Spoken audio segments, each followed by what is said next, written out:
যিজন আজমল ডাঙৰীয়াৰ কোনো সভ্যতাৰ লগত চিনাকি নাই, অসম বুৰঞ্জীৰ লগত চিনাকি নাই, অসমীয়া ভাষা সাহিত্য সংস্কৃতি ৰীতি নীতি সভ্যতা সংস্কৃতি প্ৰত্যেকটো কথাক তেওঁ ভুল অংকিত কৰিব বিচাৰে। মানুহে কাক বিয়া পাতিব লাগে, কাৰ কেইটা ল'ৰা ছোৱালী, কোনে কি খাব লাগে নালাগে, প্ৰত্যেকটো কথাই চুটলিপিত যিজন মানুহে অসমৰ ৰাজনীতিত এটা অপসংস্কৃতি সৃষ্টি কৰিবলৈ বিচাৰিছে, আজি তেওঁৰ বিৰুদ্ধে সমগ্ৰ ধুবুৰী লোকসভা সমষ্টিৰ ৰাইজ একত্ৰিত হৈছে। মই আমাৰ নবাম টুকি ডাঙৰীয়া, আমাৰ প্ৰাক্তন মুখ্যমন্ত্ৰী NECCৰ চেয়াৰমেন, তেখেতকো মই ধন্যবাদ দিম যে নিজে অৰুণাচলত প্ৰাৰ্থী নিৰ্বাচন শেষ কৰি লগে লাগিছে। লুৰিণজ্যোতি গগৈ ডাঙৰীয়া, AJPৰ সভাপতি আমাৰ দেৱব্ৰত শইকীয়া ডাঙৰীয়া, আমি গোটেইসকলে এইকেইদিন এই 4টা সমষ্টিত দিনে নিশাই কাম কৰি ৰাইজৰ মাজত গৈ আমি মনৰ কথা পাতিছোঁ আৰু যি দেখিছোঁ যি শুনিছোঁ মোৰ 100% বিশ্বাস যে পৰিৱৰ্তন ইতিমধ্যে সিদ্ধান্ত হৈ গৈছে। ইতিমধ্যে আজমল ডাঙৰীয়া কৈছে ধুবুৰী সমষ্টিত চোৰ ডকাইতে সোমাই নিৰ্বাচন প্ৰচাৰ চলাই আছে। যেতিয়া BJPয়ে মিয়াক চুৰ বুলি কয়, যেতিয়া BJPয়ে মিয়াক ডকাইত বুলি কয়, যেতিয়া BJPয়ে মিয়াক সন্তান জন্ম দিয়া ফেক্টৰী বুলি কয়, তেতিয়া আজমল ডাঙৰীয়া খবৰ নাপায়। ভূপেন বৰাক চুৰ বুলি ক'বলৈ গম পাই যায়। সেইটোৱে কথা।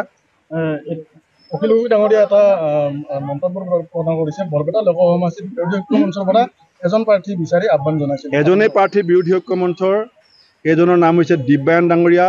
CPM দলে, এই কথা মই আগতে কোৱা নাছিলোঁ, আজি কৈ দিছোঁ, লুৰিণ গগৈ ডাঙৰীয়া কাষত আছে। CPM দলৰ চিঠি মোৰ লগত আছে। CPM দলে 2টা চিট বিচাৰি পেলাই আমাক কাগজ লিখিছিলে, জিতেন্দ্ৰ সিং ডাঙৰীয়া হাতত দিছিলে।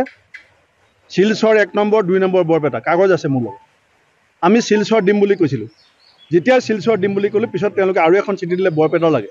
বৰপেটাত কংগ্ৰেছৰ 5জন চিটিং MLA আছে। বৰপেটাত কংগ্ৰেছৰ চিটিং MP, জিলা পৰিষদ বৰপেটাত কংগ্ৰেছৰ মেজৰিটি, পঞ্চায়ত কংগ্ৰেছৰ মেজৰিটি। ভাৰতবৰ্ষত এটা চিট দেখাই দিয়ক। এটা দলৰ ইমানখিনি শক্তি থকাৰ পিছত কোন দলে এটা চিট তেনেকুৱা এৰিব? আৰু সেই শক্তি আমি 7 তাৰিখে বৰপেটাৰ ৰাইজে দিব্যায়নক আশীৰ্বাদ দি পেলাই দেখাব। অখিল গগৈ মানে পৰোক্ষভাৱে কৈছে, অখিল গগৈ ডাঙৰীয়াৰ সৈতে মই আজি ৰাতিপুৱা কথা পাতিছোঁ। তেখেতে চিঠিখনৰ কথা গম পোৱা নাছিলে, লুৰিণ গগৈ ডাঙৰীয়াকো মই জনোৱা নাছিলোঁ, কাৰণ কিছুমান কথা নজনালে ভাল হয়। কিন্তু আজি যেতিয়া এটা সময়ত আহি উপনীত হৈছোঁ, মই জনাই দিছোঁ যে CPM দলে 2টা চিট বিচাৰিছিল। নহয় বুলি কওক, চিঠি মই দেখুৱাই দিম।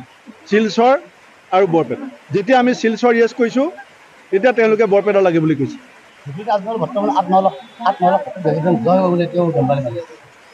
আপুনি দেখি আছে নহয় ৰাইজৰ দম্বালি।